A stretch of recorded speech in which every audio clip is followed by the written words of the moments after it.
ನಮಸ್ಕಾರ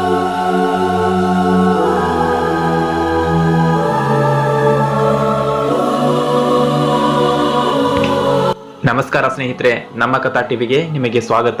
ಸ್ನೇಹಿತರೆ, ದಿನಕ್ಕೊಂದು ಕಥೆಯನ್ನ ನಾವು ಹೇಳ್ತಾ ಇರ್ತೀವಿ. ಅದರಿಂದ ಹೊಸದು ಏನಾದರೂ ಒಂದು ಕಲಿಯೋಣ ಬನ್ನಿ. ಸ್ನೇಹಿತರೆ, ಇವತ್ತಿನ ಕತೆ ಬಂದ್ಬಿಟ್ಟು 3 ಮೀನುಗಳು ಅಂತ. ಕತೆ ತುಂಬಾ ಅರ್ಥಗರ್ಭಿತವಾಗಿದೆ, ಕೊನೆವರೆಗೂ ಕೇಳಿ. ಒಂದು ಸರೋವರದಲ್ಲಿ 3 ಮೀನುಗಳು ಪರಸ್ಪರ ಸ್ನೇಹ ಸಹಕಾರದಿಂದ ವಾಸ ಮಾಡ್ತಿರ್ತವೆ.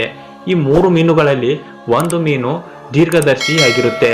ಎರಡನೆಯ ಮೀನು ಪ್ರತ್ಯುತ್ಪನ್ನಮತಿ ಅಂದ್ರೆ ಸಮಯಕ್ಕೆ ತಕ್ಕಂತೆ ಕೆಲಸ ಮಾಡುವ ಬುದ್ಧಿ ಉಳ್ಳದಾಗಿರುತ್ತೆ. ಮೂರನೆಯದು ದೀರ್ಘಸೂತ್ರ, ಹೆಸರಿಗೆ ತಕ್ಕಂತೆ ಆಲಸಿಯಾಗಿರುತ್ತೆ.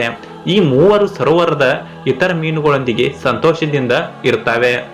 ಒಮ್ಮೆ ಕೆಲವು ಮೀನುಗಾರರು ಆ ಸರೋವರದ ಬಳಿಗೆ ಬಂದ್ರು. ಸರೋವರದ ನೀರಿನಲ್ಲಿರುವ ಮೀನುಗಳನ್ನು ನೋಡಿ ಸಂತೋಷದಿಂದ ಅವುಗಳನ್ನು ಹಿಡಿಯುವ ಉಪಾಯವನ್ನು ಮಾಡ್ತಾರೆ. ಅವರು ಸರೋವರದ ನೀರು ತಗ್ಗು ಪ್ರದೇಶಗಳಿಗೆ ಹರಿದು ಹೋಗುವಂತೆ ಮಾಡ್ತಾರೆ.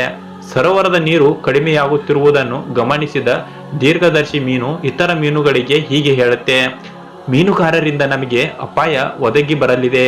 ಈ ಅಪಾಯದಿಂದ ಪಾರಾಗಬೇಕಾದ್ರೆ ನಾವು ಬೇರೆ ಸರೋವರಕ್ಕೆ ಹೋಗ್ಬೇಕು, ಇಲ್ಲವಾದರೆ ನಾವೆಲ್ಲ ನಾಶವಾಗುತ್ತೇವೆ, ನಾವೆಲ್ಲ ಸತ್ತೇ ಹೋಗುತ್ತೇವೆ ಎಂದು ಹೇಳುತ್ತೆ. ಪ್ರತ್ಯುತ್ಪನ್ನಮತಿಯು ಅಪಾಯವು ಬಂದಾಗ ನಾನು ಬುದ್ಧಿಯನ್ನು ಉಪಯೋಗಿಸಿ ಬದುಕುಳಿಯುವೆನು ಎಂದು ಹೇಳುತ್ತೆ. ದೀರ್ಘಸೂತ್ರ ಮೀನು ನಾವು ಇಲ್ಲಿಯೇ ಸುಖವಾಗಿರೋಣ, ಅವಸರದಿಂದ ಸರೋವರವನ್ನು ಬಿಡಬೇಕಾದ ಪರಿಸ್ಥಿತಿ ಇನ್ನೂ ಬಂದಿಲ್ಲವಲ್ಲ ಎಂದು ಹೇಳುತ್ತೆ. ಆದ್ರೆ ದೀರ್ಘದರ್ಶಿ ಮೀನು ಇವರಿಬ್ಬರ ಮಾತನ್ನು ಕೇಳದೆ ಕಾಲುವೆಯ ಮೂಲಕ ಬೇರೆ ಸರೋವರಕ್ಕೆ ಹೋಗುತ್ತೆ. ಸ್ವಲ್ಪ ಸಮಯದ ನಂತರ ಮೀನುಗಾರರು ಬಂದಾಗ ಸರೋವರದ ನೀರು ಕಡಿಮೆಯಾಗಿರುತ್ತೆ. ಆಗ ಅವರು ಮೀನುಗಳನ್ನು ಹಿಡಿಯಲು ಬಲೆಯನ್ನು ಬೀಸ್ತಾರೆ. ದೀರ್ಘದರ್ಶಿ ಮೀನು ಬಲೆಯೊಳಗೆ ಸಿಕ್ಕಾಕೊಳ್ಳುತ್ತೆ. ಮೀನುಗಾರರು ಬಲೆಯೊಳಗೆ ಸಿಲುಕಿದ ಎಲ್ಲಾ ಮೀನುಗಳನ್ನು ಒಂದೆಡೆ ಸೇರಿಸಿ ಬಲೆಯನ್ನು ಹಗ್ಗದಿಂದ ಕಟ್ತಾರೆ.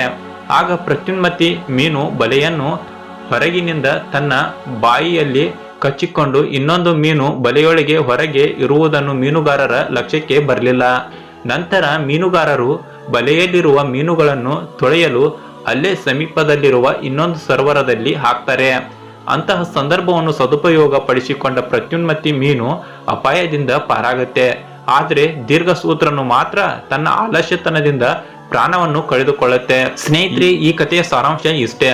ಇದರ ಅರ್ಥ ಏನಪ್ಪಾ ಅಂದ್ರೆ, ಯಾವ ವ್ಯಕ್ತಿಯು ಭವಿಷ್ಯದಲ್ಲಿ ಉಂಟಾಗಬಹುದಾದ ಅಪಾಯಗಳು ಅರಿತು ಅದನ್ನು ನಿವಾರಿಸಿಕೊಳ್ಳಲು ಉಪಾಯಗಳನ್ನು ಸಮಾಲೋಚಿಸುತ್ತಾನೋ ಅವನು ಬದುಕಿನಲ್ಲಿ ಯಶಸ್ಸು ಸಂಪಾದಿಸ್ತಾನೆ.